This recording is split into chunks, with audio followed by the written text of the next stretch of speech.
All right. Well, good evening, everybody.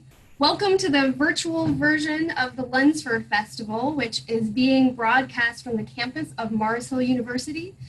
We're so glad that everybody could join us tonight.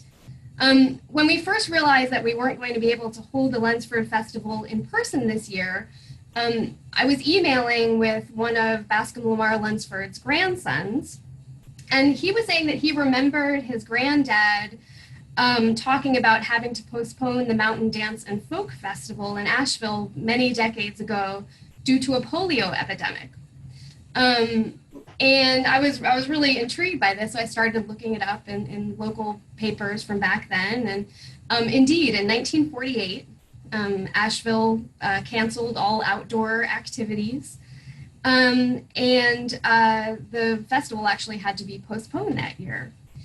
And I found this oddly reassuring, not the polio part, of course, but I found it reassuring to know that we had been through this before, and that we had come out the other end and gathered again. And so that's to say, I look forward to seeing everybody in person. And while we wish that we could gather in person, and we look forward to that, we are also really grateful to have this opportunity to do this online. And hopefully it will offer its own special thing. So happy to have everybody here tonight. So this is the inaugural event of the Lunsford Festival. We're starting tonight with a banjo circle. Tomorrow we have a ballad swap starting at 2 p.m. And then on Monday evening at 7 p.m. we have a fiddle circle. And there are still some tickets available for that if folks want to join us for that. So the banjo. I'm really excited that we're starting off with the banjo.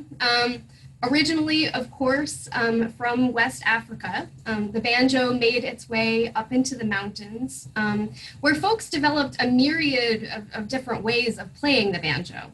I mean, I almost feel like it has the most variety in how people make sounds with the banjo up here in the mountains. And eventually, of course, it met a good friend, the fiddle, and fiddle and banjo music got together and laid the groundwork for what would become old-time string band music. And today we're joined by 5 wonderful musicians who are all really sweet people to boot. So I'm really happy to have these folks here for this first event. Before I introduce our first musician, I just want to say a couple of words about what's coming your way tonight. The musicians are going to go in round robin style, and I'll introduce each person before they play the first time.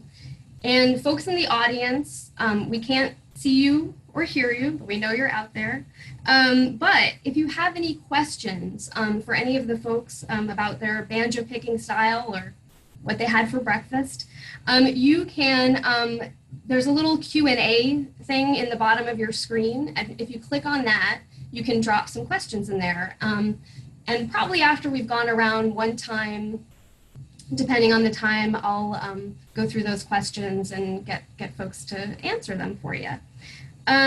Also, before I introduce our first performer, I want to thank 2 of my colleagues for their help. The first person is Ted Bruner, who's Mars Hill's Chief Information Officer, and he helped put together the webinars. I'm very, very, very grateful for that.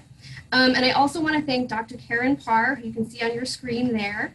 And she is the director of the Southern Appalachian Archives here at Mars Hill.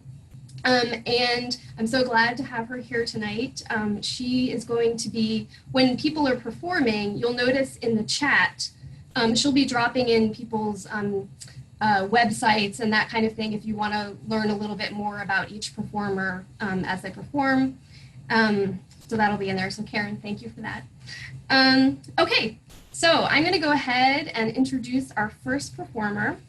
So here to kick us off tonight is Josh Goforth, and I suspect a lot of you probably already know who Josh is, but just in case. He is a multi-instrumentalist. He started playing music as a child, and he's the great-great-great-grandson of Madison County fiddler Asbury McDevitt. But his interest in traditional music in Madison County was really sparked when he heard performance by David Holt and Sheila K. Adams at his middle school. And he learned from local masters like Gordon Freeman and Arvil Freeman, and actually won the Lunsford Youth Award in 1999. And you may have caught him performing with David Holt or with Laura Businger, who he is joined by tonight, and she'll be playing later, so I'm going to introduce her a little bit later. But I'm going to hand it over to Josh. All right. Well, I'm happy to be here, and I would like to just kick off with a good banjo tune and singing song, because when I was a little kid, my grandmother, she used to sit on her front porch and she'd sing old songs. And so she told me one time as I got older and I was performing, she said, you ought to start every set you do with a song everybody can help you sing. So she's a smart woman. Yeah. So we'll start with a good number that I learned from, I learned it from several sources. My granddad used to sing this song just a little bit when we would ride in his truck. And I also learned some of it from my good buddy Raymond McLean from up in Kentucky. So this is the Cotton Eye Joe. So it's on.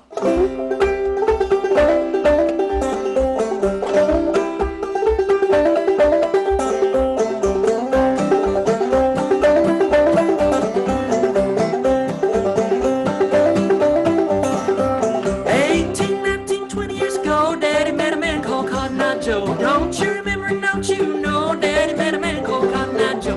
Where did you come from? Where did you go? Where did you come from, Cotton Eye Joe? Where did you come from? Where did you go? Where did you come from, Cotton Eye Joe?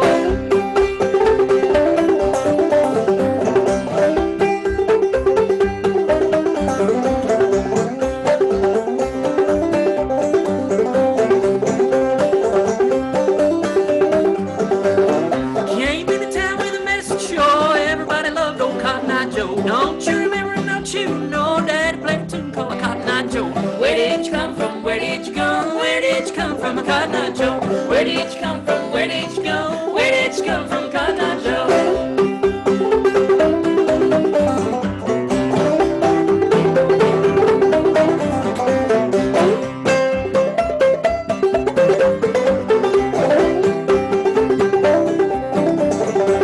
Well, shoestring fiddle and a cornstalk bow fiddled up a tune called Cotton Eye Joe. If it hadn't been for Cotton Eye Joe, I'd have been married 7 years ago. Where did you come from? Where did you go? Where did you come from, Cotton Eye Joe? Where did you come from? Where did you go? Where did you come from, Cotton Eye Joe?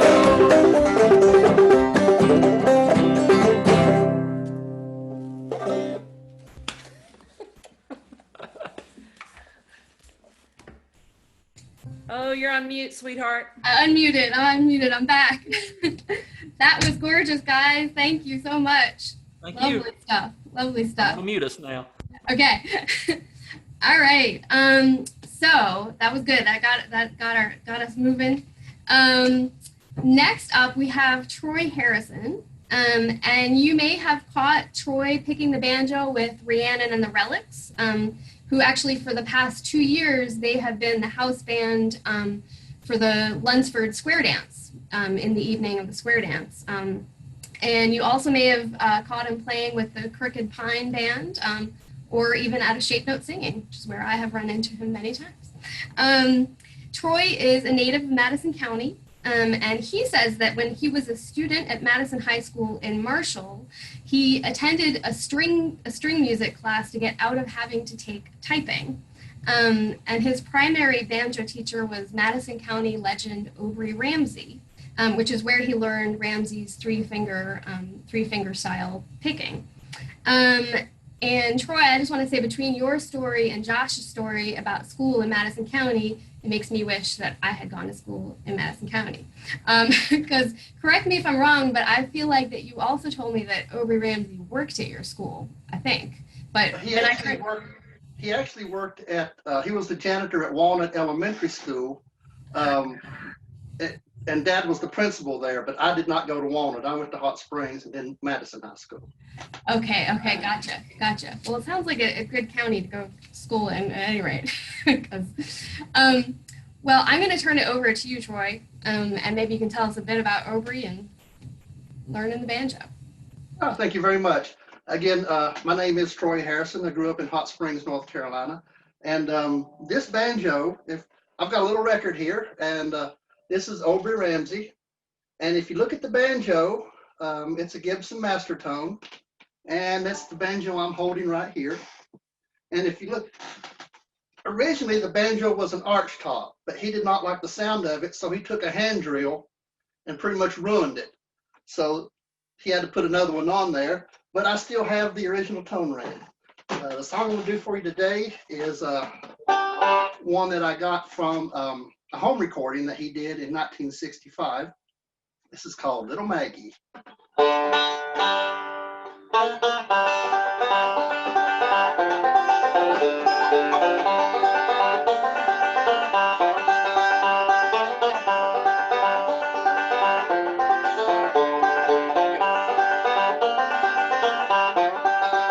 For yonder stands little Maggie with a dram glass in her head.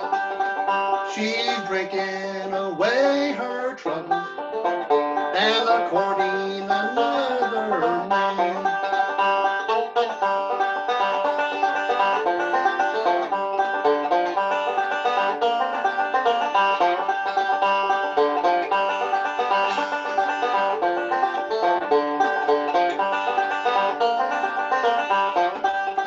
Oh, how can I ever stand for to see those two blue eyes?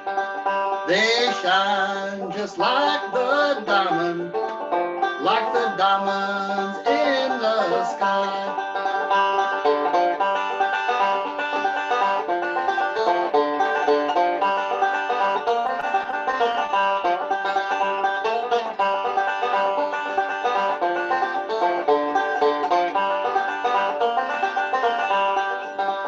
Sometimes I have a nickel, and sometimes I have a dime. Sometimes I have $10 just to pay little Maggie's fine.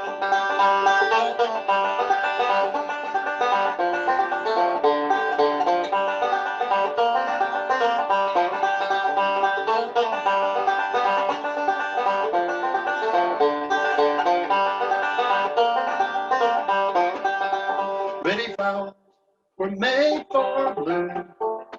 Pretty stars were made to shine. Pretty girls were made for boys' love. Surely Maggie was made for mine.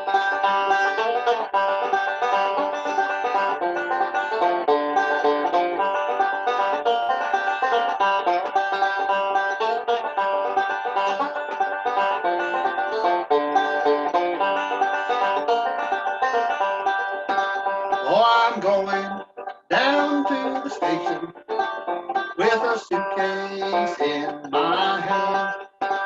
I'm going away to leave you. I'm going to a distant land.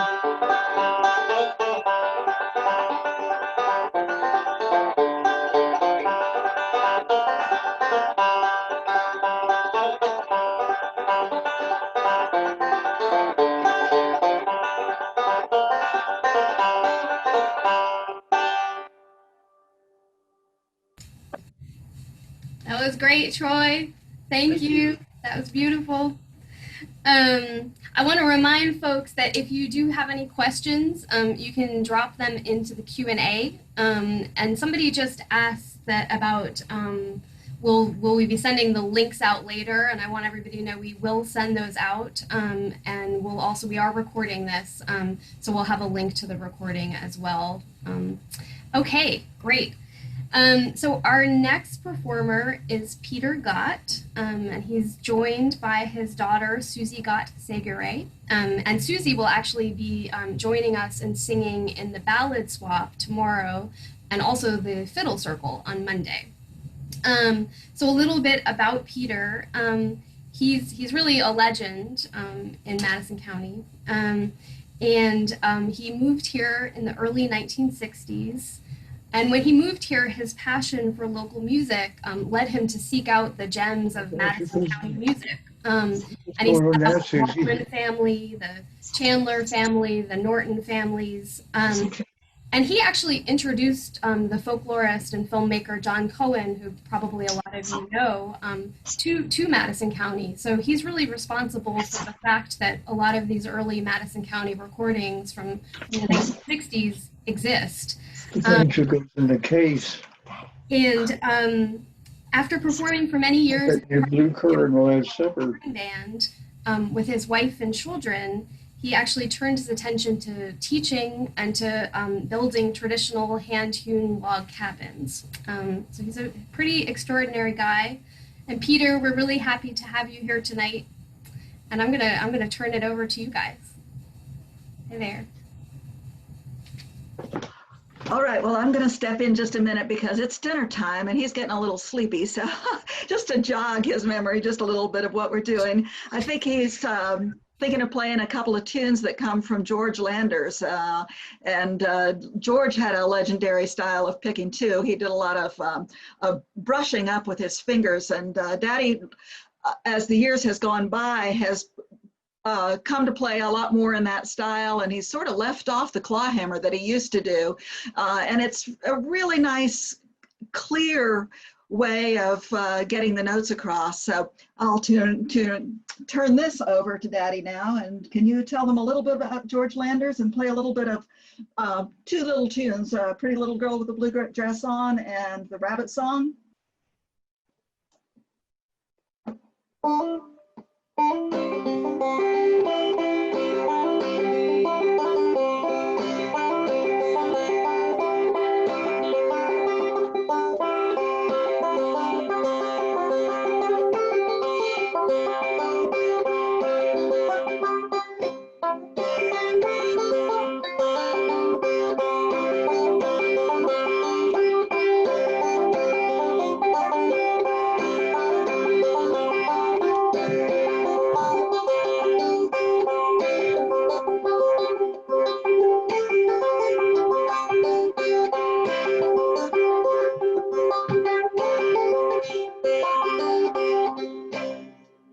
How about a little bit of Rabbit Song now? Mm-hmm. Play a little bit of the Rabbit Song.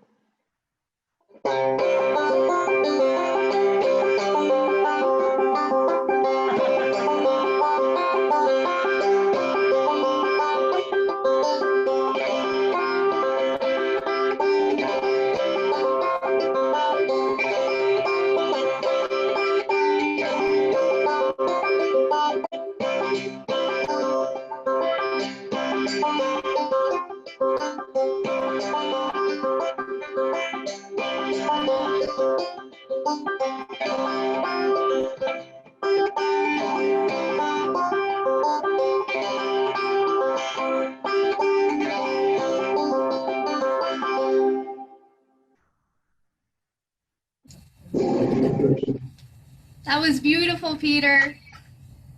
Thank you guys so much. All right, we're gonna head over now to Laura Businger, who you've briefly met already. And let's see, Laura. Laura is musician extraordinaire. She has been studying and performing traditional Southern Appalachian music since she was a student at Warren Wilson College in the 1970s. And it was there that she learned or started to learn clawhammer banjo. She learned how to call square dances. And she also learned shape note singing with the shape note singing master Quay Smathers. Laura performs solo. She performs with David Holt. She performs with the Midnight Plowboys and also in a duo with Josh Goforth. And in addition to all of her musical talents and prowess, oh, and I forgot to say that also she is a member of the Blue Ridge Music Hall of Fame. So, yes.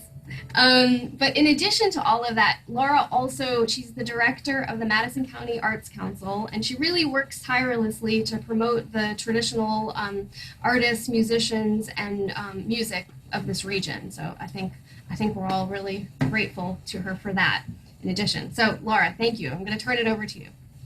All right, we're on, right, Josh? Thank you so much. You know, I started coming to the Lunsford Festival when I was a college student at Warren Wilson, because Quay Smathers was teaching shape note singing there. So I started coming to that and getting in on other little parts of the festival. Of course, Peter and his family came out to Warren Wilson while I was a student, so I got to hear them perform there many times. In fact, Peter, I remember you teaching me Cindy on the steps of the chapel at Warren Wilson College. That's how I learned the song Cindy, was from Peter Gott. He showed me how to play that. And you know, one of the things I've always been really grateful about is the number of musicians in our area who were so warm and welcoming and letting you learn from them, or sit on the outer circle when you were first getting to know how to play. Nobody ever turned you away. It was, if you were respectful and were interested, they were happy to have you come and play. So I really owe a huge debt to musicians in this area. Of course, Hillary and I, she's always been a mentor to me as sort of a big sister, you might say, in this music. We've had several musical explorations together, including number of years with the Luke Smathers Band. So it's just wonderful to see everybody here on this screen. And Troy, of course, we all feel a little bit like family. So it's really nice, Leela, that you got us all together to bring this out to the bigger wide world and celebrate the 5-string banjo. That's what we're all doing here. So I wanted, of course, I'm going to do some Bascom songs tonight. And the first one's a little bit obscure. There was a fellow that used to come into the office I worked in on Wall Street back in the 80s, and he was also a great shape note singer. He would bring a little banjo in and he'd sing to me, and he sang this song for me one time, and I'd never heard it any other place because it hadn't been widely recorded at that point or well known. And he had a little bit of a strange little way about him when he sang it, but it was a great song, and it's called Italy. And apparently Bascom collected this, and y'all can look in the archives and tell me if I'm wrong, but what I've heard is he collected it over in Jackson County. And I couldn't understand why in the world were people singing about going to Italy in Jackson County. They weren't even going to Asheville. And I found out that Italy was a little community just over the mountain from Canada. So they had high expectations. You ready, Ezzy? Ready.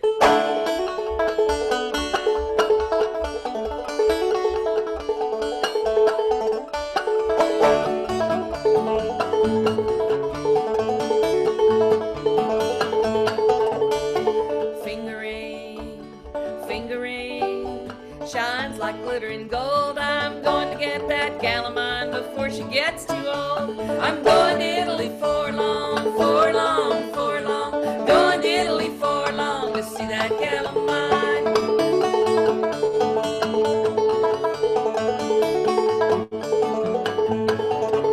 Well, her eyes are like the diamonds, her cheeks are like the rose, and her lips are like the lily that in the morning grow. I'm going to Italy for long, for long, for long. Going to Italy for long to see that gal of mine.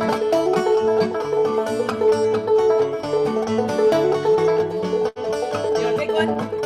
Well, yonder comes my own true love, and how do you reckon I know? Well, I can tell her by her apron strings hanging down so low. I'm going to Italy for long, for long, for long.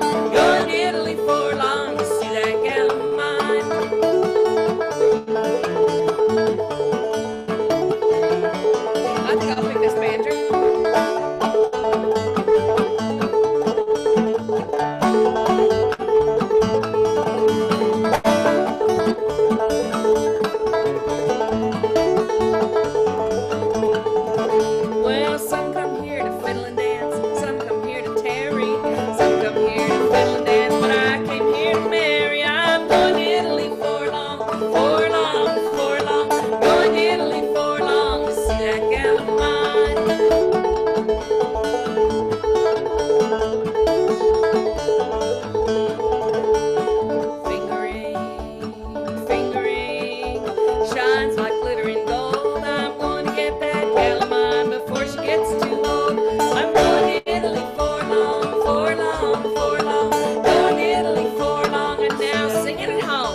was lovely.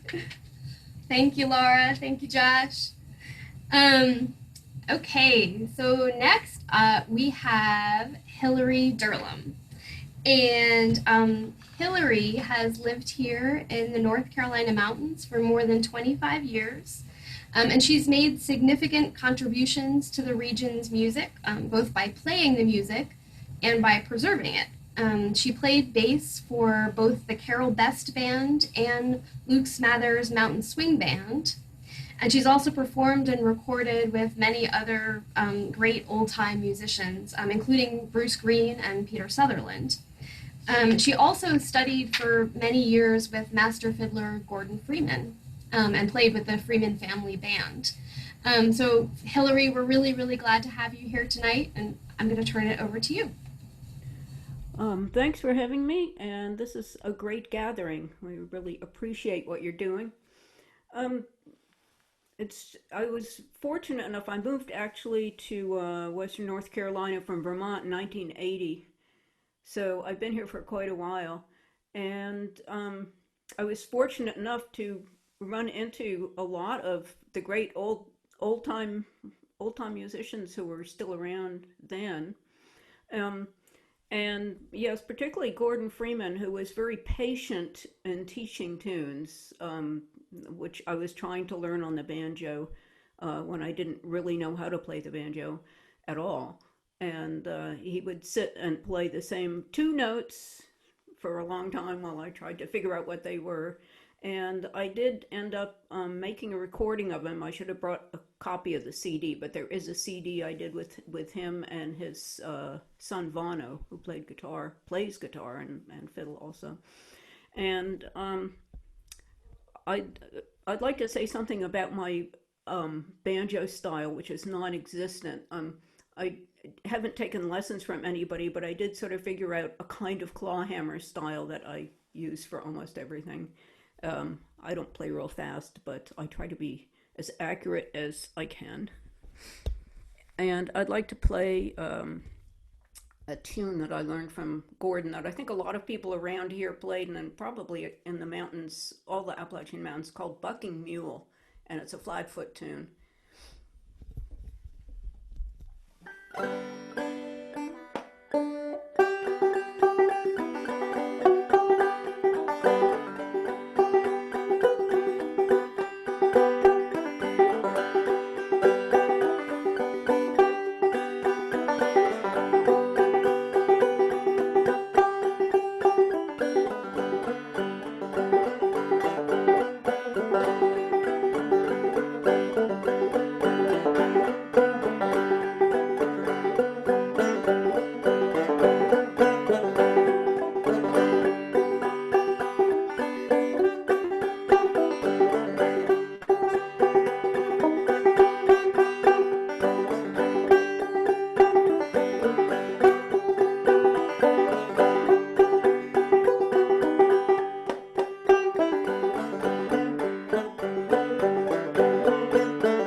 That was beautiful, Hillary. Thank you so much.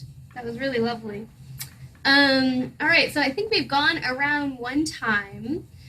We do have one question in the Q&A, but before I read that to you all, just some things that might be of interest, both to our musicians and to our audience members, is that the Southern Appalachian Archives here at the Ramsey Center is one of 6 partners that was selected to be part of a UNC Chapel Hill Southern Folklife Collection project.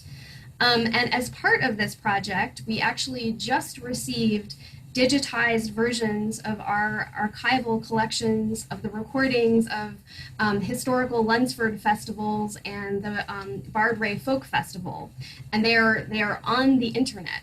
And it's very exciting. And you will see, if you go up there, Karen just put the link in the chat there.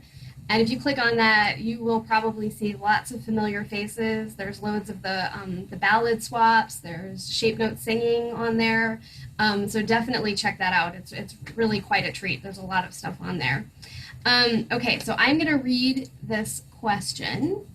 So this is a question for instrument enthusiasts among the musicians. So this is from Lou Nachman in Allegheny County. And he says, I have a 1926 Lyon and Healy American Conservatory banjo ukulele. Did the banjo uke ever have any success in the South? And if so, was it local music or typical popular uke songs of the time period? Any performers you can recall? Is anybody an instrument head out there in our music performer gallery?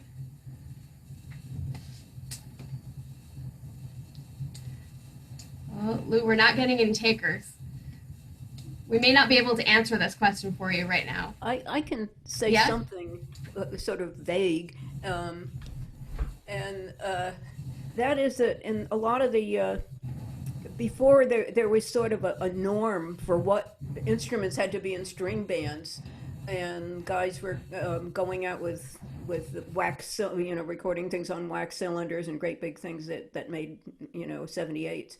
That I think in the 1920s there were quite a few bands that that was the instrument they had, and so they played it. There was also like clarinets and cellos and stuff like that in old time music. So I think that banjo ukes were probably part of it too. I know if I thought more I could remember the name of the band, but I'm sure there are a lot of them. Thanks, Hillary. Okay, we're going to go around again, and I'm going to say maybe if some people have already talked about this, but if folks want to share a little bit maybe about I don't know, how they would characterize their style or who they learned from, or maybe a story about learning your style of banjo, something like that. That'd be great. And I'll say again to the audience, if y'all have any questions, especially about folks' banjo style and picking and that kind of thing, feel free to put them into the Q&A. So I think that brings us back around to Josh. So I'm gonna hand it over to you. All right. Well, I'm really lucky to be here with 2 people that were really instrumental in my, music from when I was young and learning, and that's Laura and Hillary. They both helped me so much when I was young learning this music, and so I really owe both of them a huge debt of gratitude. They both have meant so much to my musical upbringing and my experience. And I think I've had really 5 people in my life who've been super close in my musical upbringing in terms of this kind of music, and that's Laura and Hillary, David Holt, of course, Sheila K. Adams, and last but certainly not least, Jerry Adams. And Jerry was the person who hauled me around when I didn't have a license. And it was my first old-time band that I was in. Actually, started with Jerry playing in old-time bands, and then Hillary and I, along with 2 other people my age from high school, started a string band when I was in high school. And I can't say that there's a pinpoint moment for learning each of these, the banjo or any of the instruments I play in terms of styles, because, I grew up around this kind of music. My family came here in the late 1700s, and have been in here ever since then. And of course, my dad's side of the family came from Sodom, Laurel, so they were the ballad singers and banjo players and fiddle players. And my mom's side of the family were more the religious music, so I learned shape note singing from my granddad, and then also some from Laura as well. And so that was kind of like my musical melting pot. Now, in terms of my banjo style, I never really sat down and attempted to learn any style except for three-finger banjo. That I really did seriously sit down and try to work on. But clawhammer, it's like I'd heard it so much, I could just sit down and kind of sort of do it. And, of course, the last style, the style that is probably the most obscure, is Jerry Adams style. Now, he had a really, really odd style. Sheila says you can't play it, it's not natural. Well, that's probably true. It's a two-finger style, and just for those of you that don't know, if you notice we've been talking about clawhammer and two-finger and three-finger style of banjo, just to kind of break that down really quick. Clawhammer and the two-finger style have some similar sounds in terms of the rhythm itself. You know, we have this kind of look like this, the claw and the hammer is kind of our thumb. And we get this kind of horse trot sound going. The bum diddy, bup, chaka-duck, chaka-duck. The two-finger does that, but instead of all going down, I'm going up and down with my index finger, and then using my thumb in much the same way I do in clawhammer. The three-finger style is completely different, and there's a lot of styles within that. For instance, Troy's playing a style that's, well, only Troy pretty much plays it now, and that's Aubrey's style. It's a totally unique style, and there's a lot of variation between that and even Earl Scruggs. I got something to say. Yeah. So I've been going to the IBMA conference online this week, and I watched a great workshop. You can go back and find it, with Jerry Douglas and J.D. Crow, master three-finger player, and the banjo player from Mumford and Sons, and I think his name is Wynton Marshall. I kept wanting to read it Wynton Marsalis, but that wasn't right. But the cool thing that J.D. Crow said, and also Earl Scruggs always said this, their mothers both played clawhammer banjo, and they both said they could never get it, which is really interesting, is they were both, way at the top of the charts in terms of people who played three-finger. But clawhammer, which is so much a part of where we are right here, was something they could never figure out. It's actually easier for me to I teach as well. It's actually easier for me to teach clawhammer banjo to somebody who's never played banjo than to teach clawhammer banjo to a three-finger banjo player. Exactly. It's pretty amazing, actually, because it's a totally different realm. But, what I want to do is I want to show you this Jerry Adams style, because it's so completely different. And I want to explain to you why it's so different real quick. First of all, the bum diddy lick that we have in clawhammer, this. We do the same thing in two-finger, except I pick up for the first note, I brush down, and then I have my thumb. So I get that same sound. It's the same sound, and then I have a little roll that I do called drop thumb, which you also do in clawhammer. Except I'm plucking up with the index finger, so I have.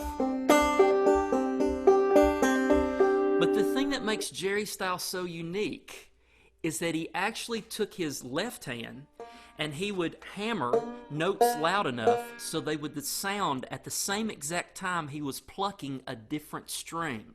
So in other words, if I'm plucking the first string and I'm hammering on the third at the same time like this. And listen when I put that with that little roll I was doing when I start doing that.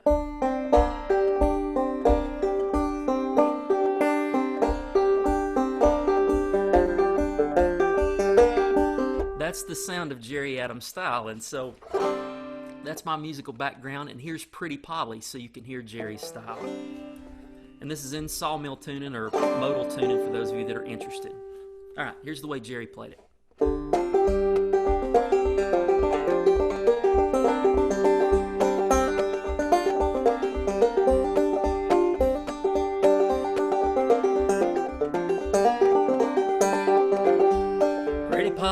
Pretty Polly, come and go along with me.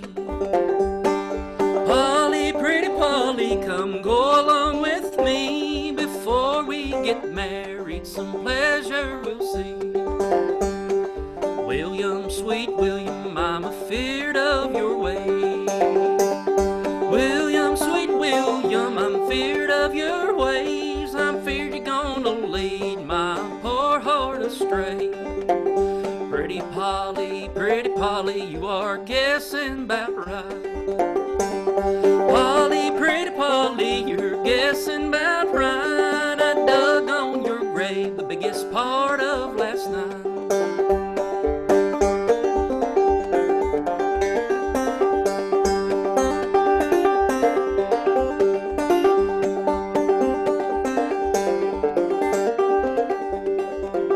Well, he led her over mountains and valleys so deep.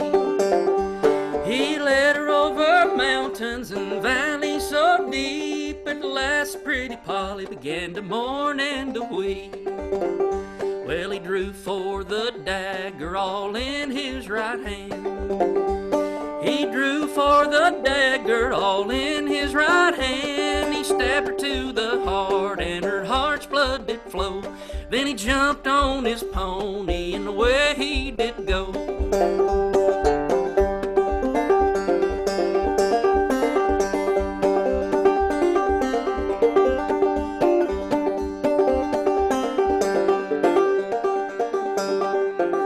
Now there's one more to the devil that Willie's gonna pay. Oh, there's one more to the devil that Willie's gonna pay for killing pretty Polly and trying to get away.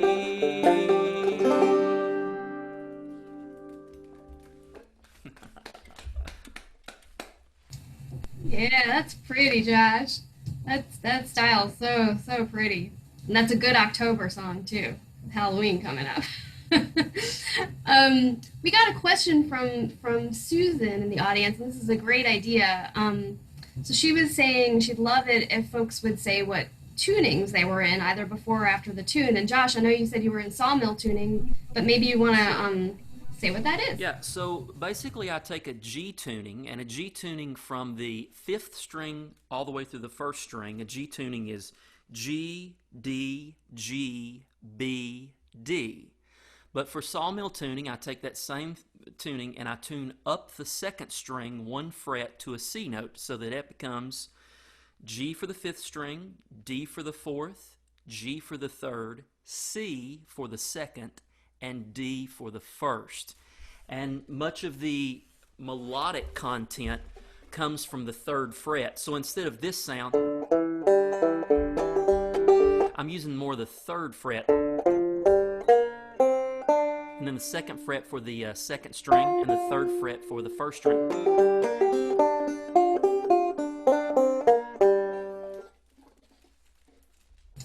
Cool, thank you, Josh. Great explanation.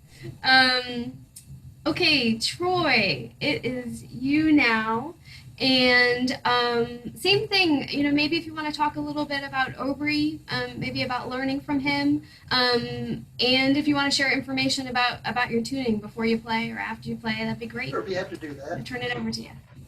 I'm using actually the basic G tuning for this song, and the previous song was both the same, which is D, start on the 1st fret, D, B, G, D, and the high string is another G. So that is my tuning. And one of the things I want to talk about, well, Aubrey wasn't the only person that played a 3-finger style in Madison County. I think Jack Wallen was another person. Also, Irvin Lewis also played a 3-finger style. And I also learned from a guy in Buncombe County by the name of Bucky Hanks. And he also taught me clawhammer banjo. The song I'm going to play for you today, or right now, is what a lot of bluegrass players also learned. And it was actually the first tune that I had learned. And I'm going to play one way, sort of a bluegrass version. And then after that, I'm going to sort of delve into a little bit of the more of the Aubrey Ramsey old time style, characterized like the bluegrass version. That's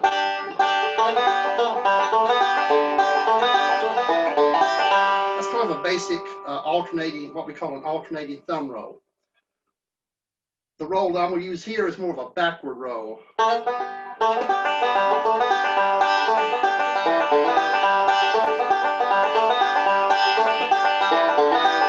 it just kind of puts the accent sort of in a different spot. So anyway, this song is going to be just the song a lot of people know is called just Cripple Creek.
And those two of those versions he recorded, I think one in 1965, and also another version which was a little bit simpler. He recorded, I think, in 1954. So I actually did both of those for y'all today. Thank you, Troy. That was great. Can I ask you what was Aubrey like? Like, what was learning from him like? He was very nice to me. He also he was very generous. I was able to go into his house. One of the side benefits is Aubrey's wife, Tresley, was one of the best cooks in the country. So he always insisted that I would have a meal there. And also, he would show me things like, very slowly, and he'd just go over and over again. And I'm always grateful for that. So it was a pretty good thing. And also, actually, I knew him years before I even started playing the banjo, because again, he worked with my dad, and we'd go out possum hunting of a night. And so I didn't even know he played the banjo until I got, when I was in high school, and I got involved in that, and mentioned that he played the banjo. I said, oh, well, that's just a side benefit. I already knew someone who was very well known and didn't even know it. Oh, that's great. I bet you got some good stories from possum hunting with him. Oh, great. Thank you, Troy. Peter and Susie, we are going to go over to you next. And I don't know if you want to talk a little, you already talked a little bit about banjo style, but Susie, if you want to. Yeah, I'm going to chime in a little bit here because the next thing on Daddy's mind is supper and then bedtime. And there might be a beer in there somewhere, but he's got a whole lot of stories that are just sort of hiding at this moment because of the hour. And I wanted to add a little bit to Josh's story about Jerry Adams style picking, because George Lander's style was very much like that. And George was a generation older than Jerry.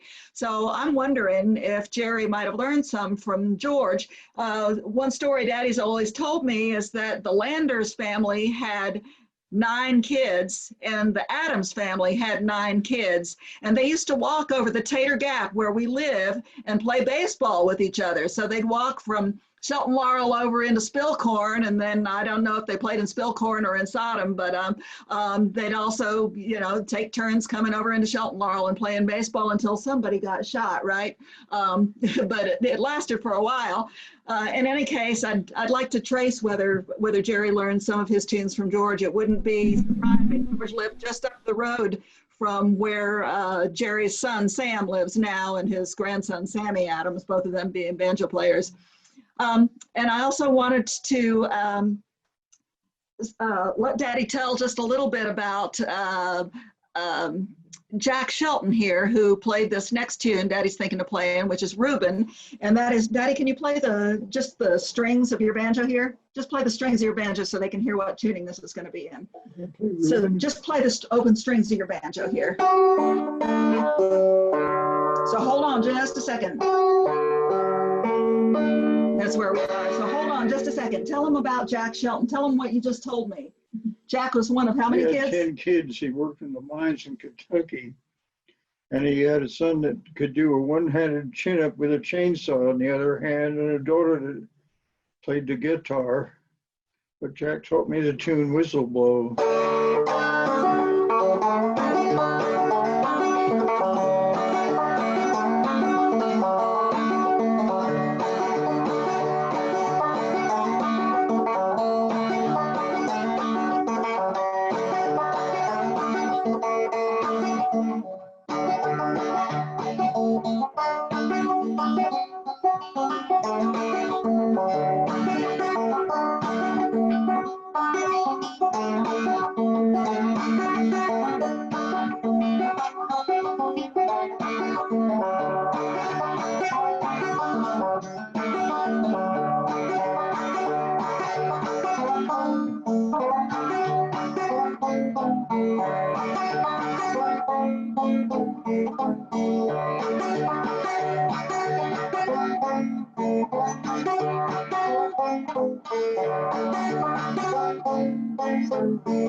Yeah.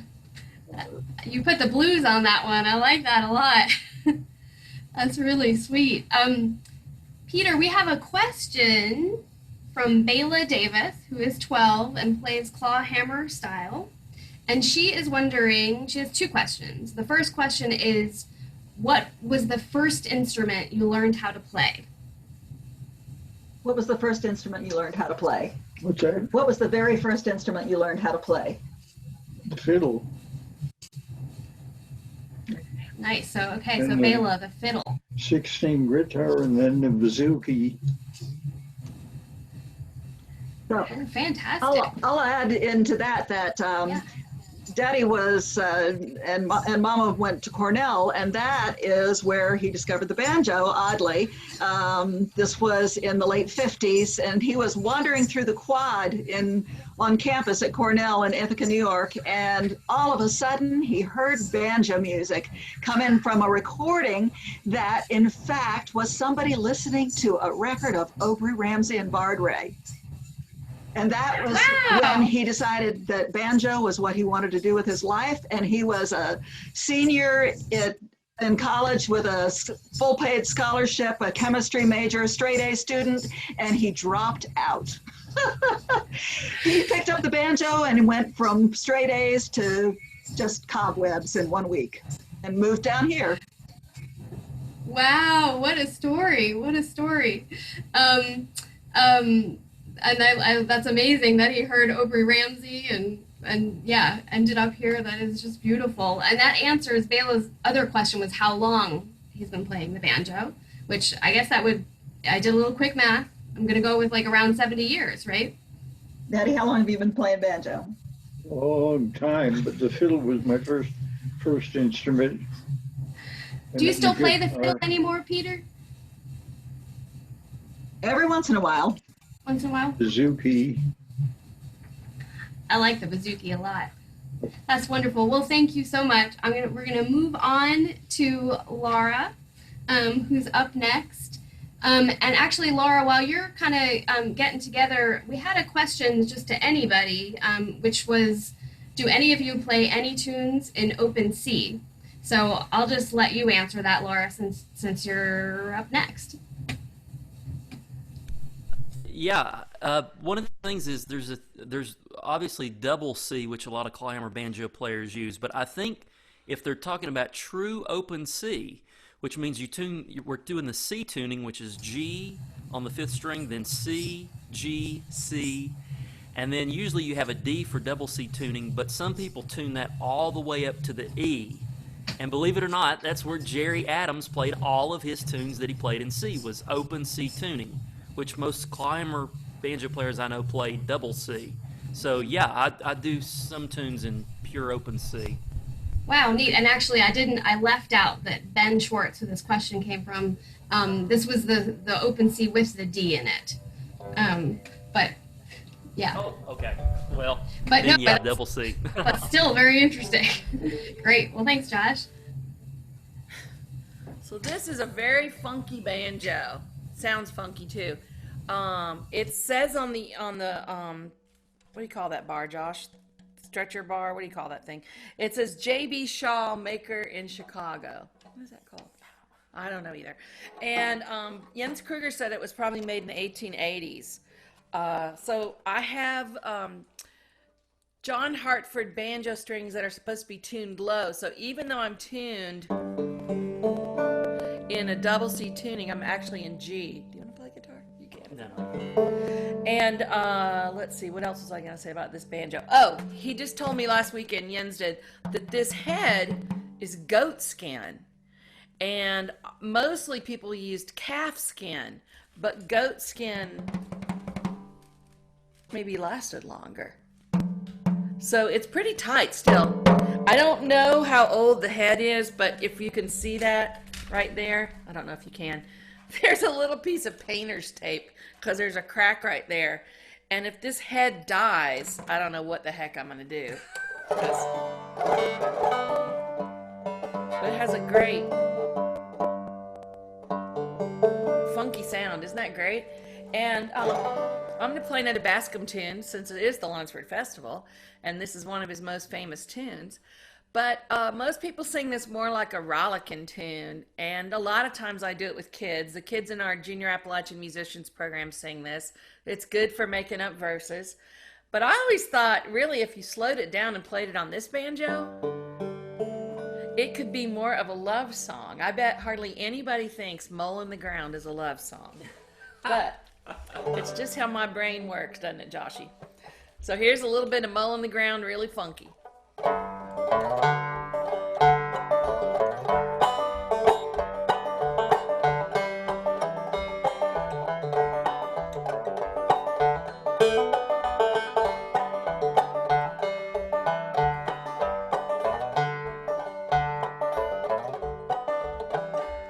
I wish I was a mole in the ground.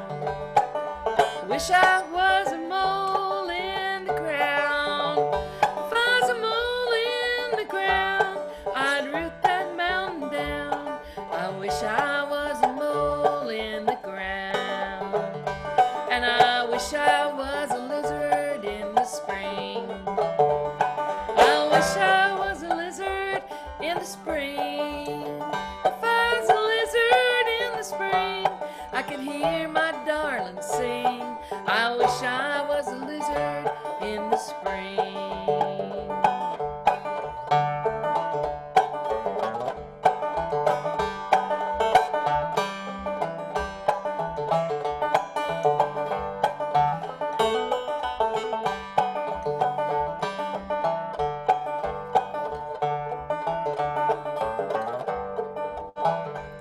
Now Campy wants a $9 shawl.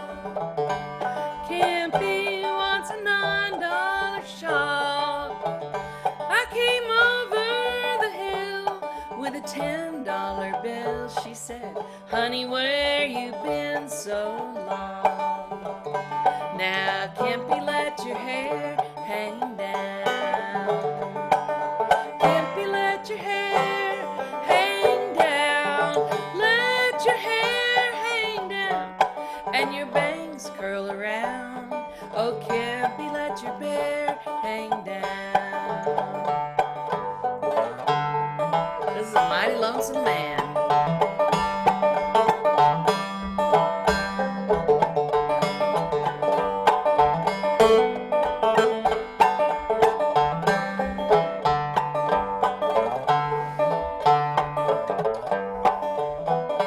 Well, I wish I was a mole in the ground.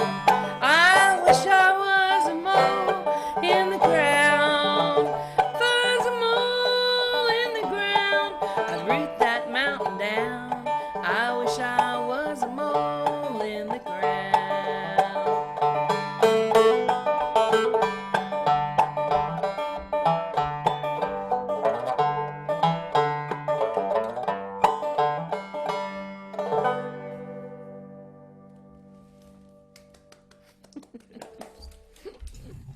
Laura, that does work as a love song. That's so pretty. It's great, isn't it? And all the I know. little It's so. moles, I just.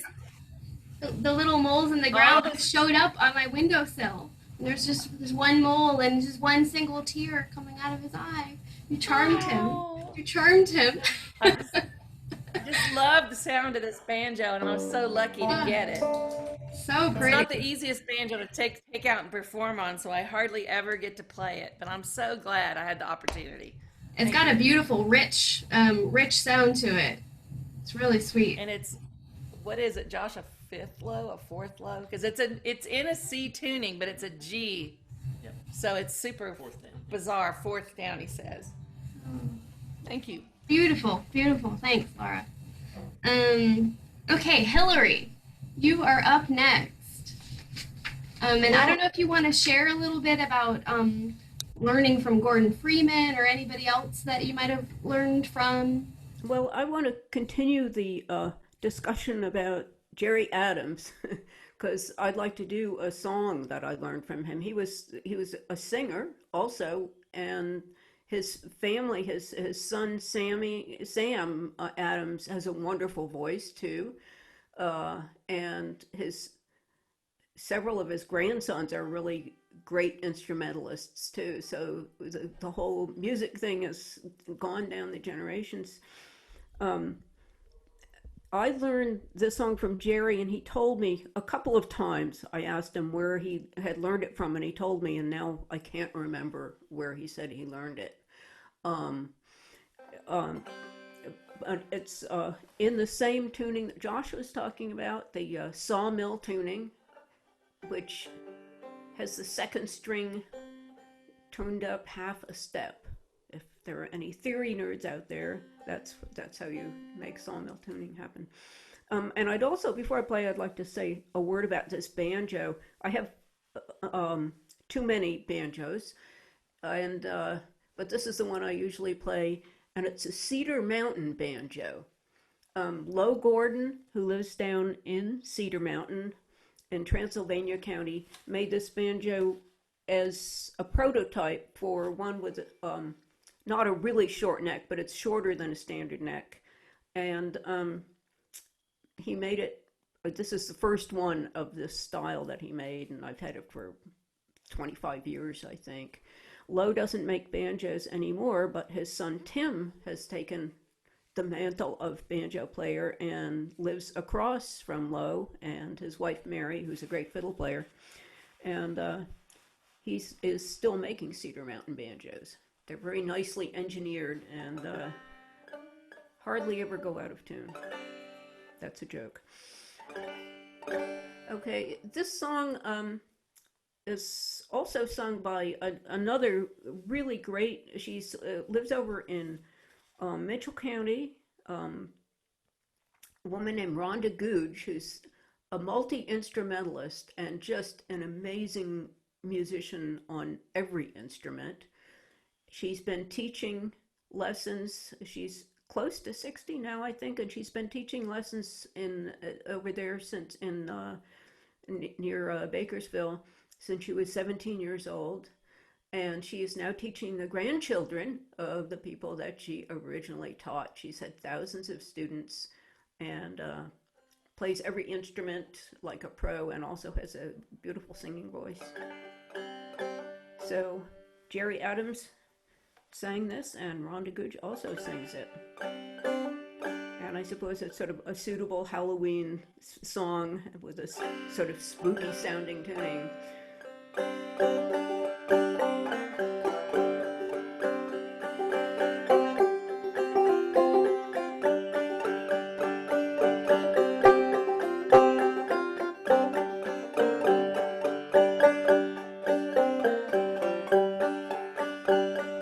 Satan, your kingdom must come down. Satan, your kingdom must come down.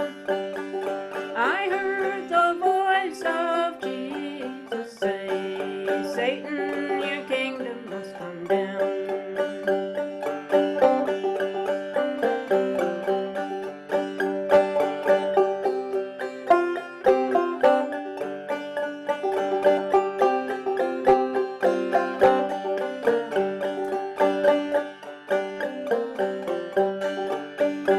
I'll sing till I bring your kingdom down. I'll sing till I bring your kingdom down. I heard the voice of Jesus say, I'll sing till I bring your kingdom down. I'll pray till I bring your kingdom down. I'll pray till I bring your kingdom down. I heard the voice of Jesus say, I'll sing.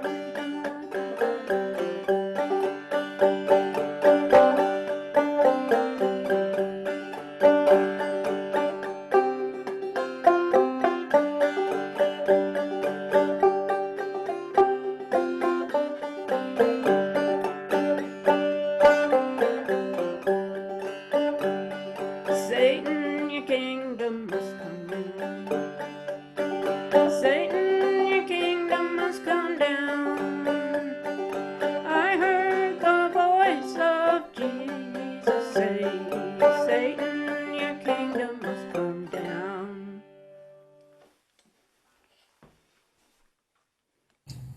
I love that one, Hillary. That has such a lonesome melody to it.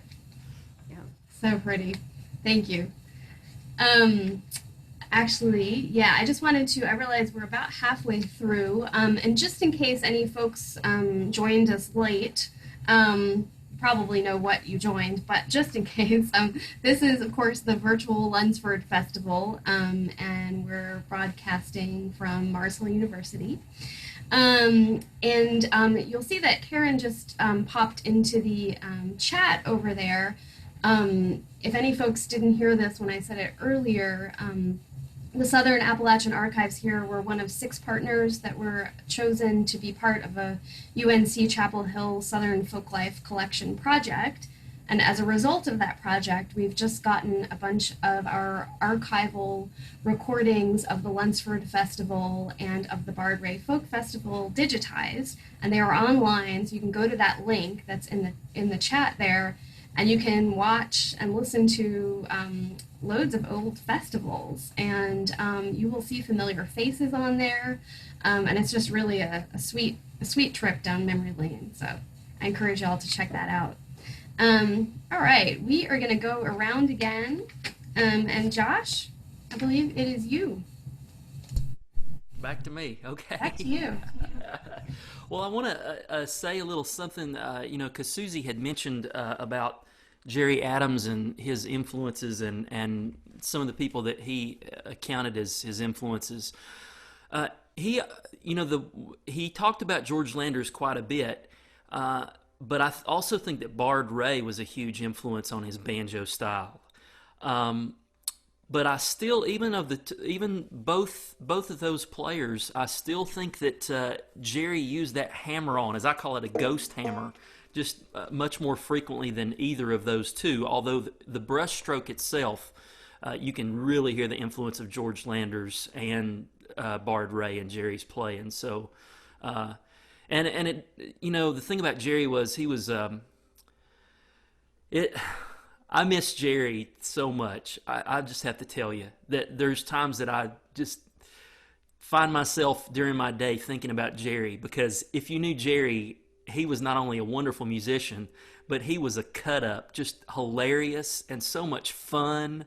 And you know, I mean, I remember like when I was playing, we traveled around in a 1980s van with black tinted windows and a blue glitter finish. So we'd arrive in style, and the transmission went out in that van, and so instead of, it would only go in reverse. And so instead of taking to Marshall, where they're going to charge him an arm and a leg, he backed that van from his house all the way to Greenville, Tennessee, which is like an hour and a half away if you're driving forward. That's the kind of person Jerry was. He was just that kind of character. And so I'm so thankful to him be a part of his for him to be a part of my life. And really, I learned to play in the back of his drugstore. He was a farm assistant, and he had a jam session every Thursday. You know, Hillary came to it. I think you've seen Troy there, and Laura came every now and then. I mean, so, and that's where I learned to play, because he had instruments on all the walls, and he would let you take them down and play. And so I'd sit on the edge of the circle learning, and so for that I owe Jerry quite a bit. I'd like to do a ballad if it's okay. Most of the time these are sung unaccompanied, but I want to do this one actually with the banjo. This is one I learned from Deli Norton. And I'll do it with a clawhammer style, and do it in the double C tuning, as we've heard already, G, C, G, C, D. And I don't know, I didn't plan on doing this song, but I don't know, it struck me, so here it comes. Pretty Fair Maid in Her Garden.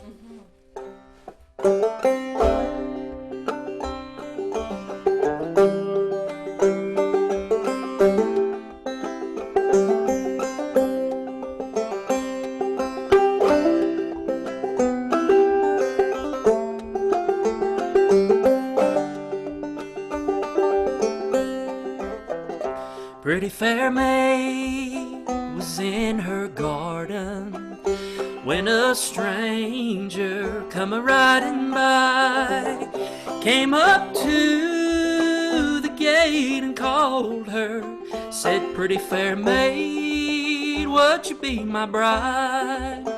She said, "I've a true love who's in the army, and he's been gone for 7 long years, and if he's gone for 7 years longer, I'll still be waiting here for him."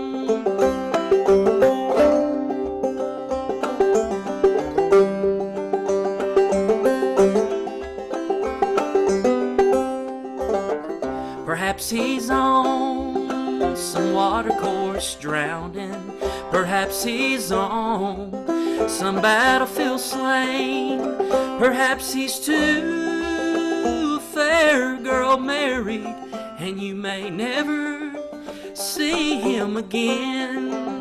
Well, if he's drowned, I hope he's happy, or if he's on some battlefield slain, or if he's too fair girl married, I'll love the girl that married him.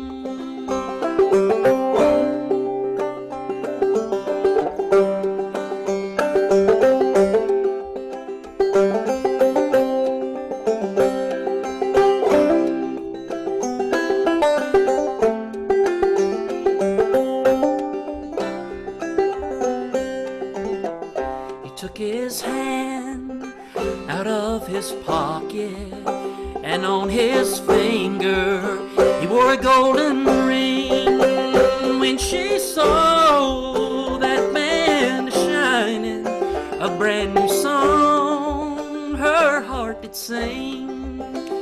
Then he threw his arms all around her, kisses gave her, he gave her 1, 2, 3, said, "I'm your true love and soldier, who's come back home to marry thee.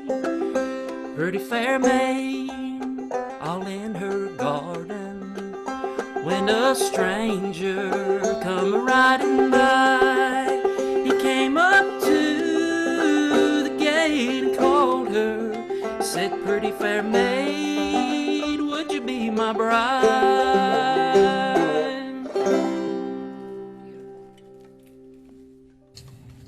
Well, that sure was a pretty treatment of that song. That's lovely. Josh, you know it's Deli's birthday tomorrow?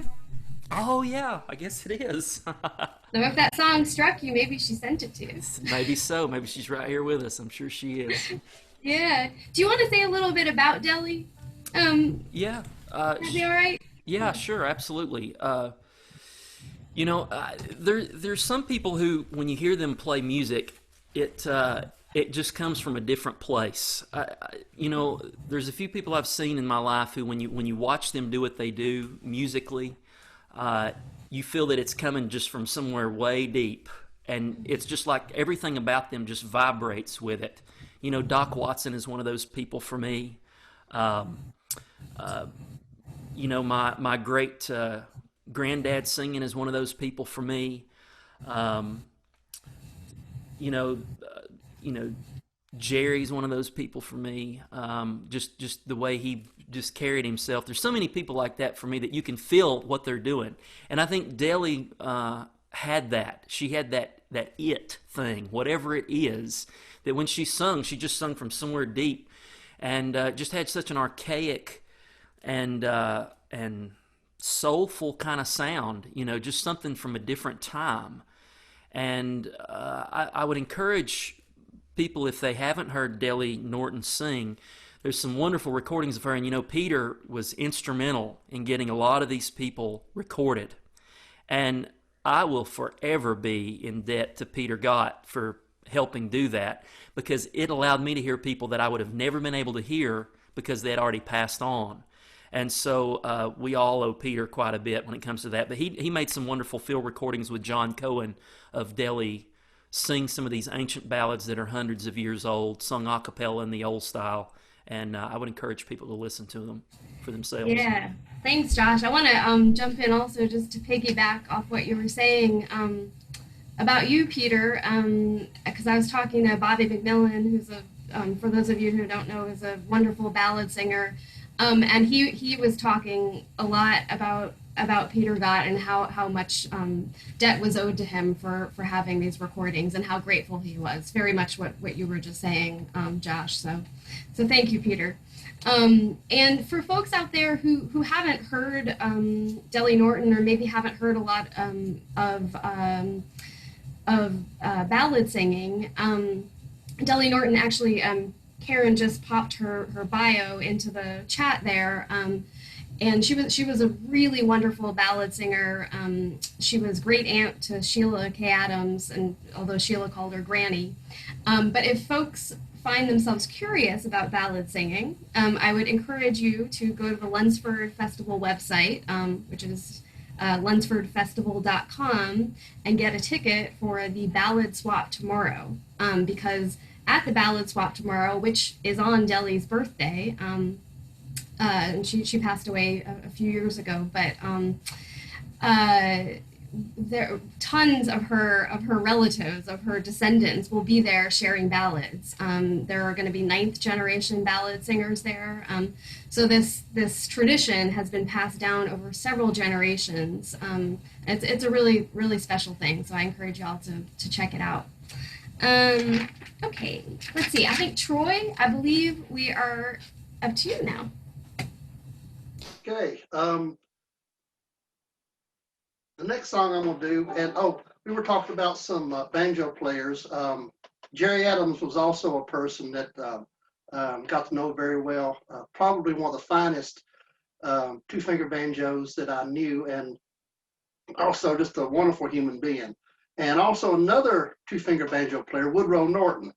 He lived down in Hot Springs, and he was just a wonderful banjo player as well that not a lot of people know about, but that's two people that I didn't want to mention. The song I'm going to do right now, most people know this as a fiddle tune. It's called Polly Put the Kettle On, and Bard Ray played this. Aubrey Ramsey played it on the banjo. And also, I think Marcus Martin might have played a style like this, but I'm not sure. Somebody can correct me if I'm incorrect on that. But this is called Polly Put the Kettle On.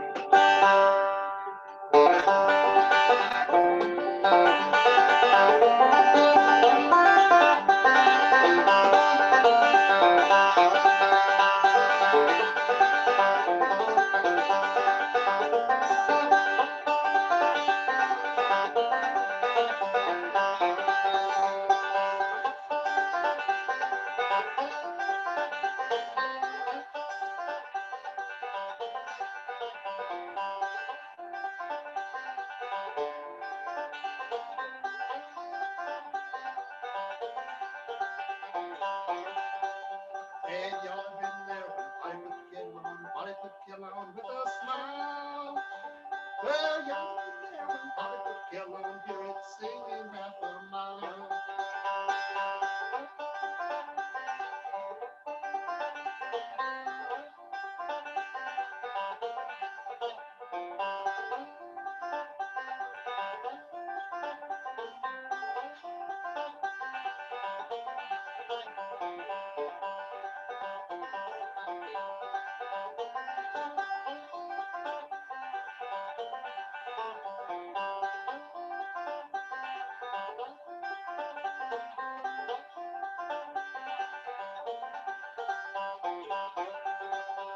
Y'all have been there when I went courting with a smile. Well, y'all have been there when I went courting, hear her singing half a mile.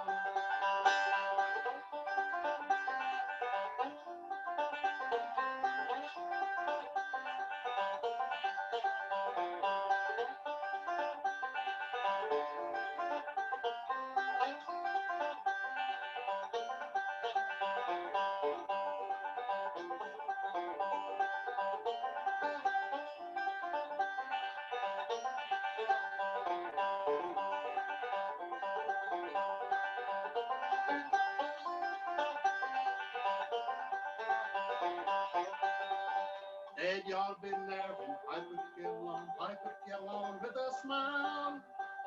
Well, y'all have been there when I put the kettle on, hear it cooking half a mile.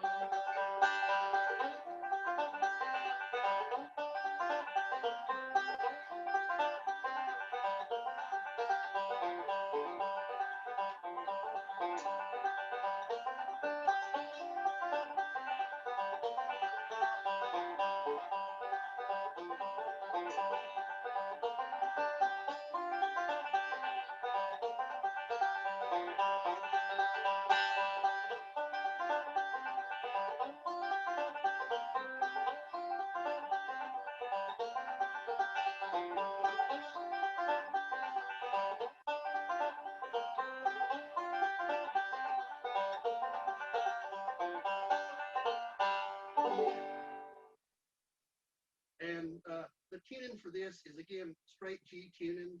That was mostly what I never seen him do another tuning except. Can you come a little closer to the microphone, Troy? I'm sorry. I think we might be having a little trouble. Yeah, hi. Hey, how you doing? Good. Yeah, this is in G tuning, and one of the things that he was sort of a link between your, I guess, your older two-finger claw hammer and your more modern bluegrass. And he didn't use sawmill tuning, so that's what the sawmill tuning would sound like. But he used that third note of the scale. You heard that one. So, you know, if you were playing, what I played was sort of a modal tune.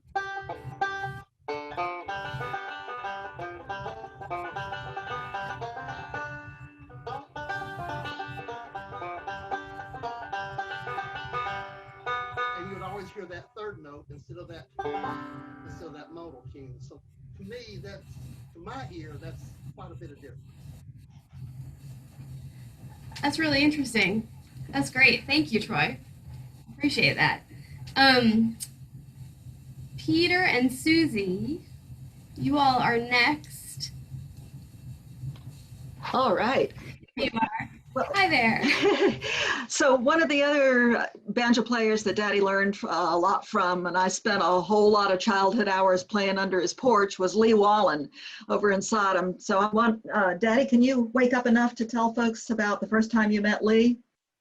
Yeah, we were lost and couldn't find our way back home.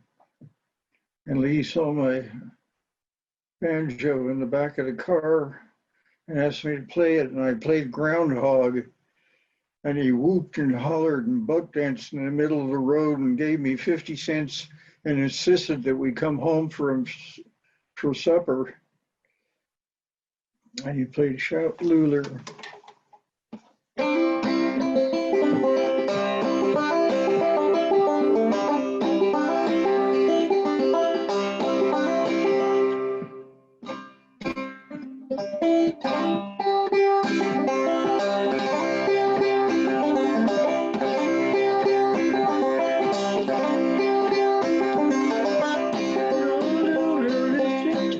Weighs 340 pounds.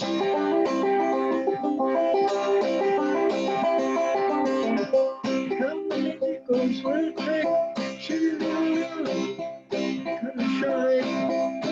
Take the time, she's kind of shy.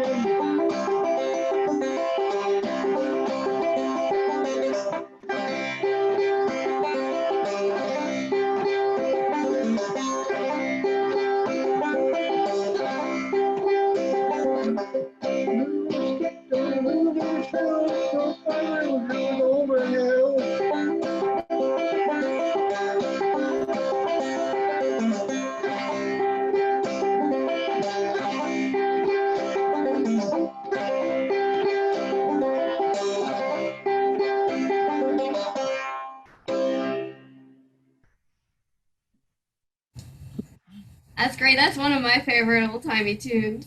Shout Lula shout.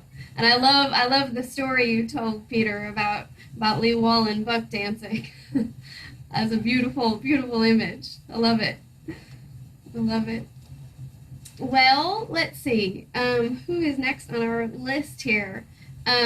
We've got Laura coming up next.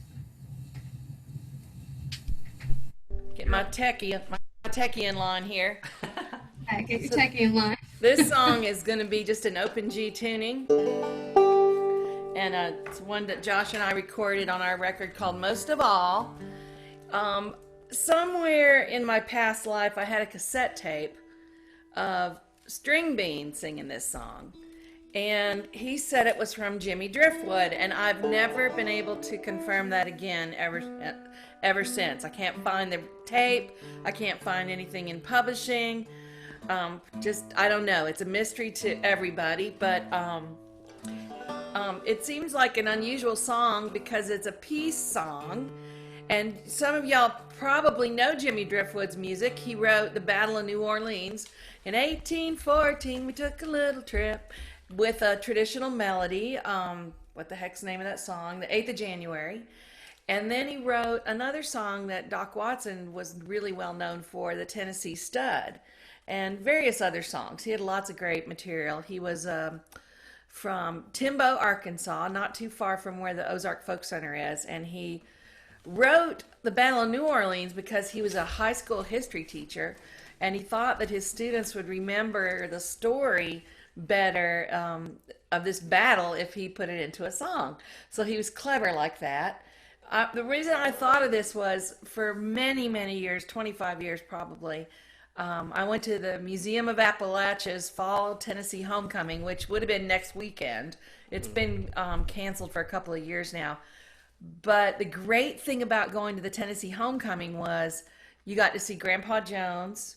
You got to see Brother Oswald. Archie Campbell was there. Of all people, I know this seems really weird, Alex Haley was there because he lived very close to John Rice Irwin's Museum of Appalachia. And the band I played in at that time with Max Snodderly, who had been at one point a public school dentist in Madison County and got to know Tommy Hunter and learned a lot of tunes from Tommy Hunter and had a string band.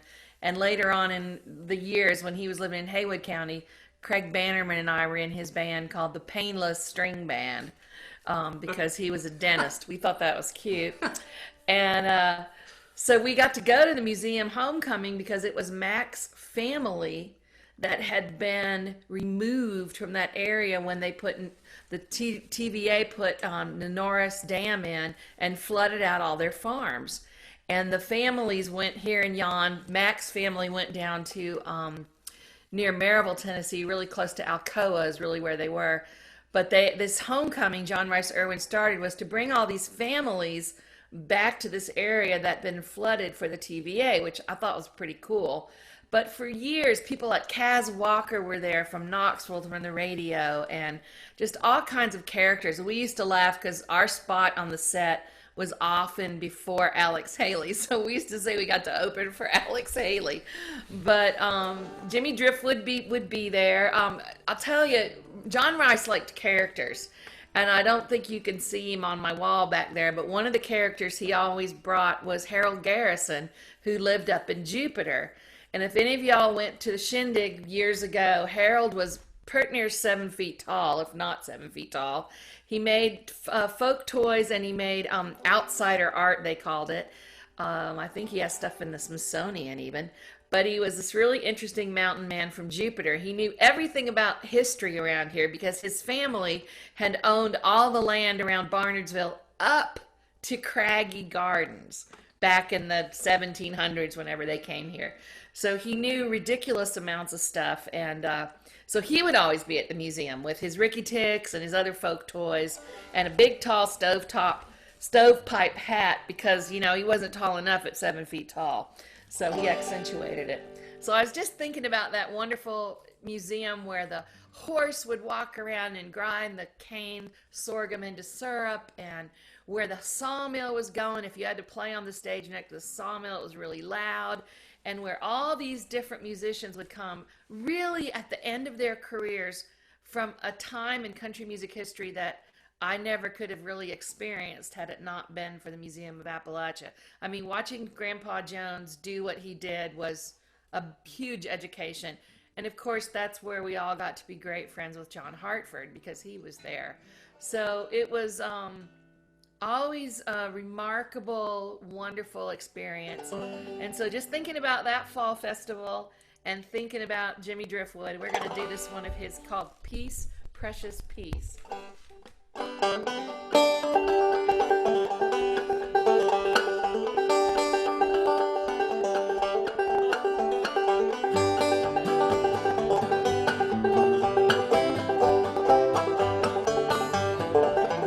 There's a wonderful feeling in the hearts and the minds in a world that is sick of blood and pain, and the battle for glory and the peace we will find when we lay down the sword and the flame. There'll be shouting and singing, there'll be joy everywhere, there'll be banners from every land unfurled, there'll be jubilant ringing of the bells everywhere when there's peace, precious peace in this world. When there's peace, precious peace in this world. When there's peace, precious peace in this world. There'll be shouting and singing, there'll be joy everywhere. When there's peace, precious peace in this world.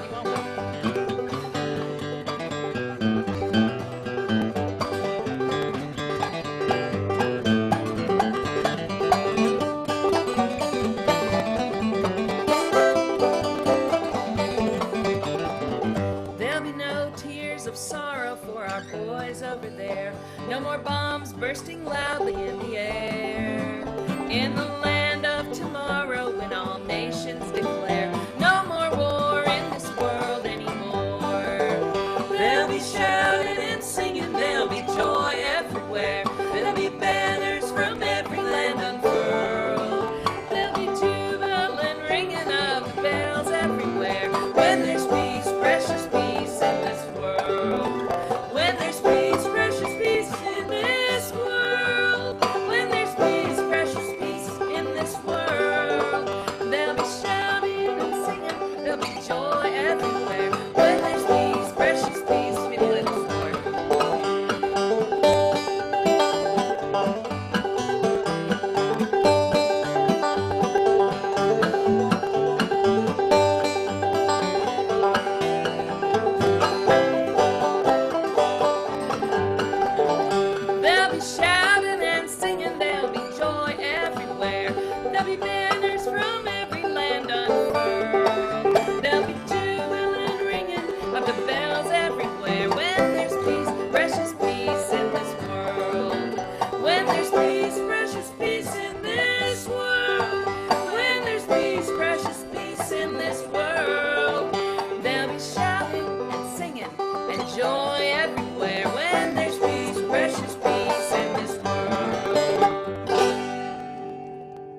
Thank you, Laura.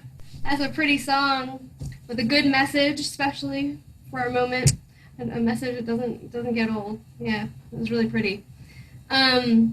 Susan in the audience, I see that you have a question, and we are going to get to it, but we've got one more person before we've gone around to full time, so we're going to go on ahead to Hillary. But I do see your question, and I will ask it. So, Hillary, let's go over to you.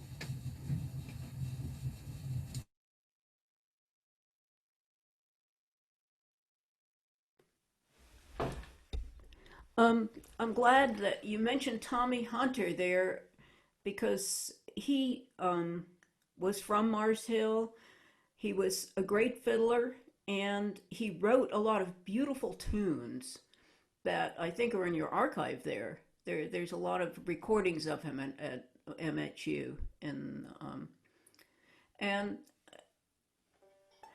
I got to play in a band that he had been part of when I was in that band. It was the Carol Best band. Carol Best played banjo, and Danny Johnson played guitar, and Max Snodderly was the fiddle player in when I played with them, and also Zach Allen played banjo. They had two banjos, so they could either play.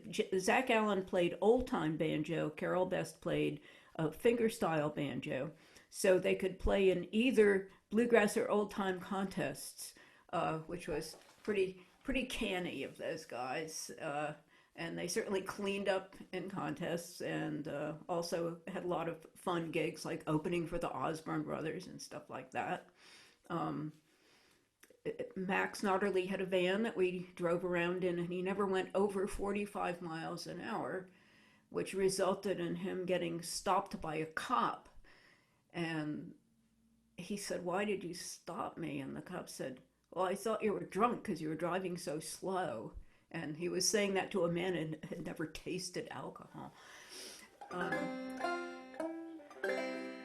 And one of the tunes they played was a tune that they had played with Tommy Hunter before Mac became their fiddle player. And it was, I found out later, actually a song, I guess a parlor song or some kind of, maybe a Tin Pan Alley song called The Little Stream of Whiskey.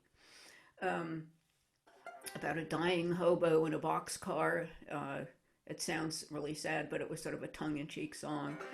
And Tommy really liked the melody of Little Stream of Whiskey, and he added a little sort of, not really a second part to it, but just a little thing at the end that was really pretty. And so I thought I'd try that on the banjo, and I really encourage people to find some of the recordings of the tunes that he wrote, because they're really lovely tunes and really unique. So, Little Stream of Whiskey.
That was so pretty, Hillary. Thank you so much for that. A couple of people have asked about the webinar recording, and yes, we are recording it, and it will be available. I will send it out to all the folks who got tickets for tonight. I also want to encourage people to check out the Blue Ridge Music Trails website.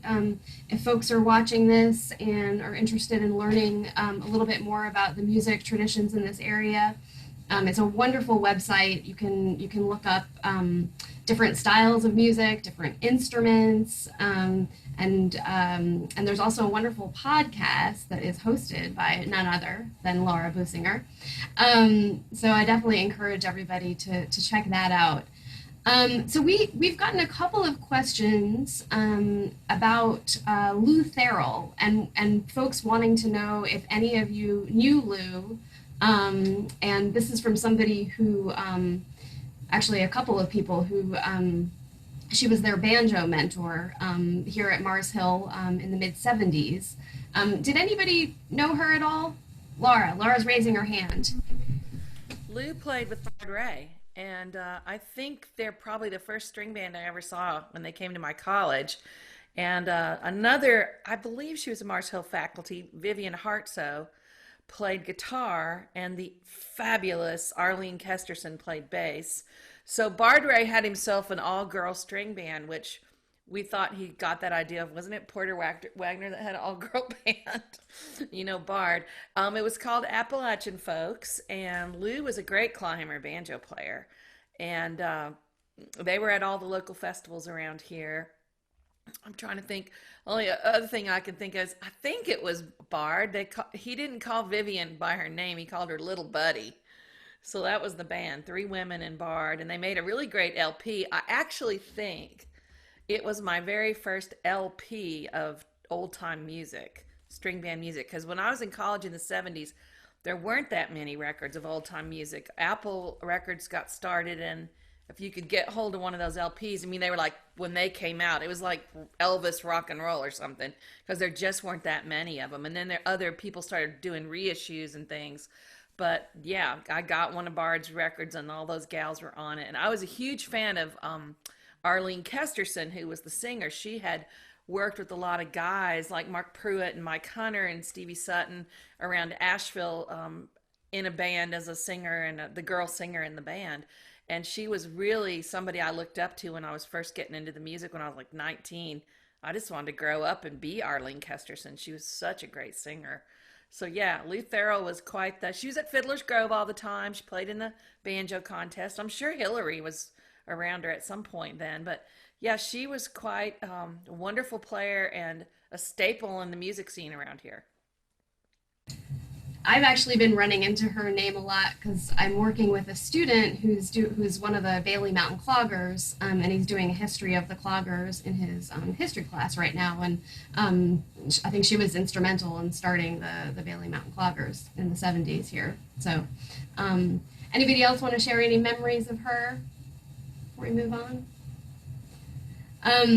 To folks who are listening, I think I mentioned our website already. It's LunsfordFestival.com. We also have a Facebook page for the Ramsey Center for Appalachian Studies here at Mars Hill University. If you just look up Ramsey Center for Appalachian Studies, you'll find it. And we share stuff of regional Appalachian interest and also let you know what all we have going on here.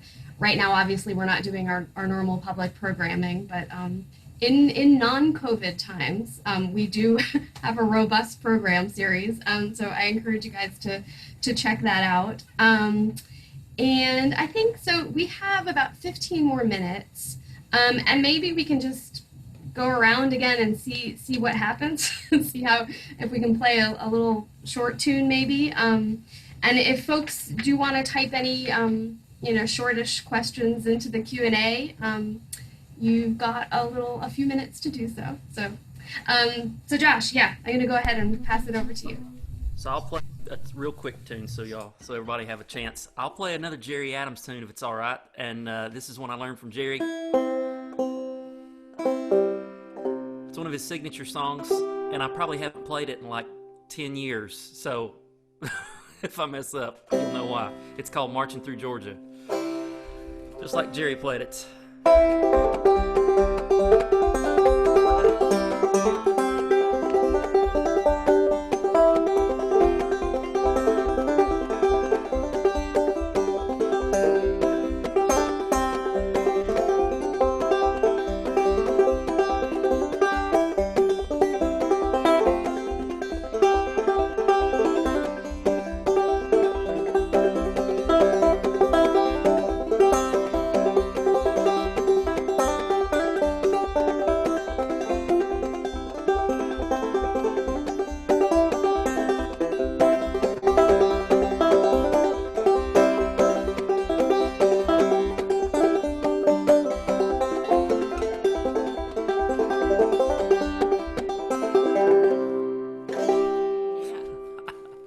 And by the way, Jerry used to go have his fingernails done. He had one of those acrylic nails he put on here and on his thumb, so he had a real percussive sound, which I can't get that because I don't have the fake nails that he had.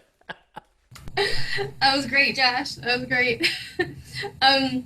Before we go to the next person, just quickly, Laura in the audience asked when the first festival was, and I figured that would probably be a good thing for everybody to hear. So the first festival was in 1968, but Basketball Lamar Lunsford actually started the Mountain Dance and Folk Festival back in the late 1920s. So a little piece of 28. Yes, thank you, Laura. We actually have a little blurb kind of telling a little bit more about the beginning of the Lunsford Festival on our website, so you might want to check that out. Okay, Troy, you got a little short, quick one for us? I do, and I've got another banjo. This is a 1929 Gibson. It was a TB1, and I had a neck put on it. And this is in C tuning and full C with E, C, G, C, G. And I got this tuning from Jerry Adams, and I use it in clawhammer quite a bit. It allows me to get some different sounds. And I also play with the Crooked Pine Band, and this is one of our tunes. It's called Julia Ann Johnson.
Yeah, that made me feel like I wanted to dance. In fact, I feel like I almost felt like I could flatfoot just when I can't. But well, that was really pretty, really pretty, Troy. Thanks. All right, Peter and Susie. Yeah, so here's another George Landers tune, and it's really a similar tune to Shady Grove, but he called it Little Betty Ann. And let me ask you this, when Daddy sang a verse or two before, did that come through, or did that make everything go squirrely? No, it came through. Yeah. Okay, so he might sing a verse or two of this. Okay, you want to play a little bit of George's Little Betty Ann?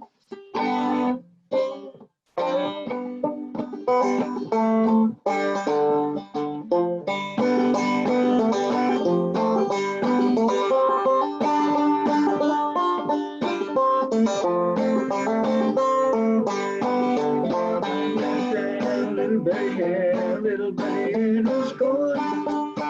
Sat down in a big armchair and rocked till she came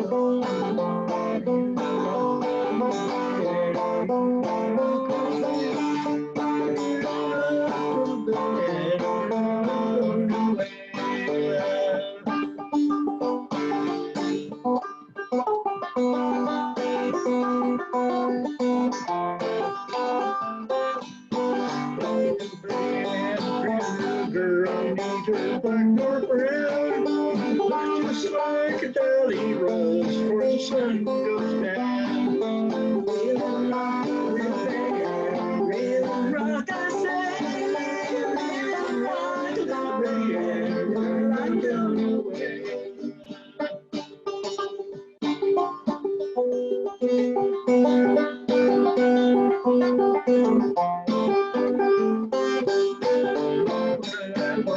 Little boy, 16 inches high.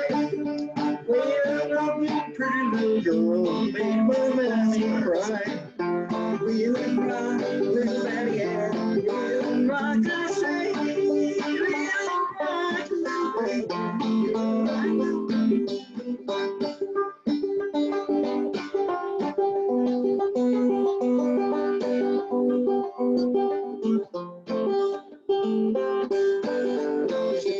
Horses in my team, leader, they're black.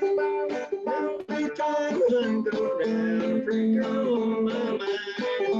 We'll rock, little Betty Ann, we'll rock, I say. We'll rock, little Betty Ann, girl, I'm going away.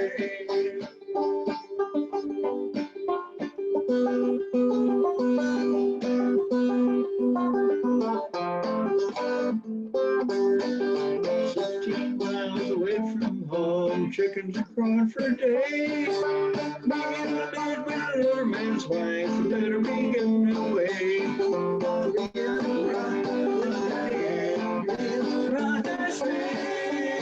We'll rock, little Betty Ann, girl, I'm going away.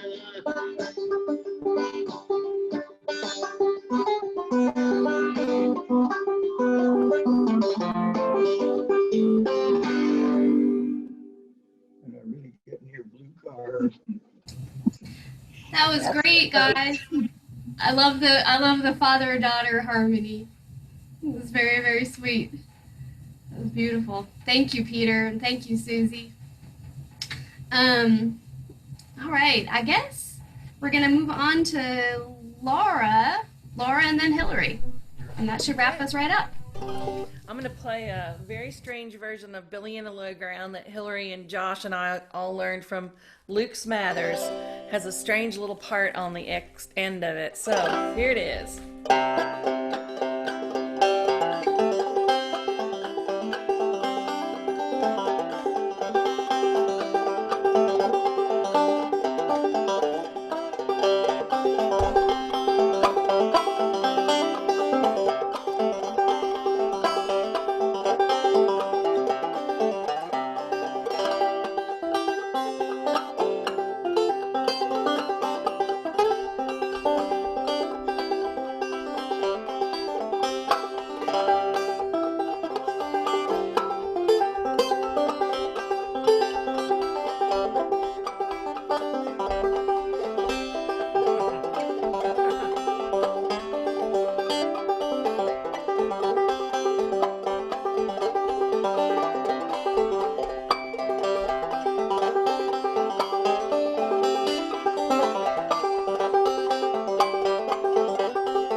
Sweet. You had a little bluegrass at the end there. I like that.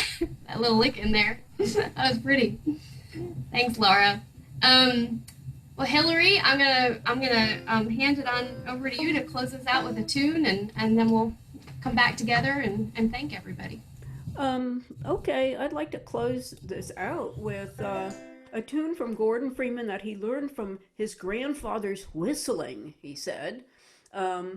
His grandfather had been a fiddle player, but once he said the grandfather's story was two guys were outside throwing rocks at each other, and one of the rocks came in the door and smashed his fiddle, and he never played the fiddle again.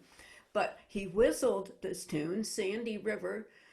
Gordon always played it exactly the same. It has 4 parts. The first part is played 3 times, the second part is played once, the third part is played 2 times, and the fourth part is played 3 times.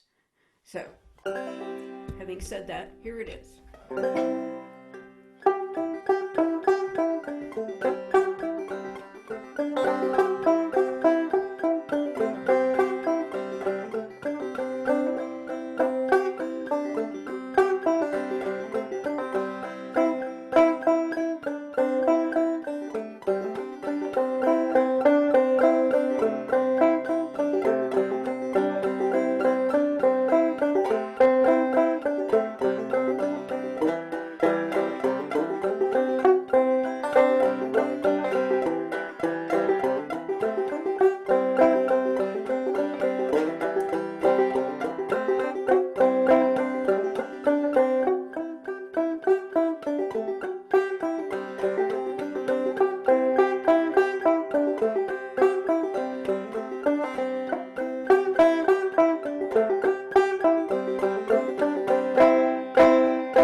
That was beautiful, Hillary, and a wonderful, wonderful ending tune.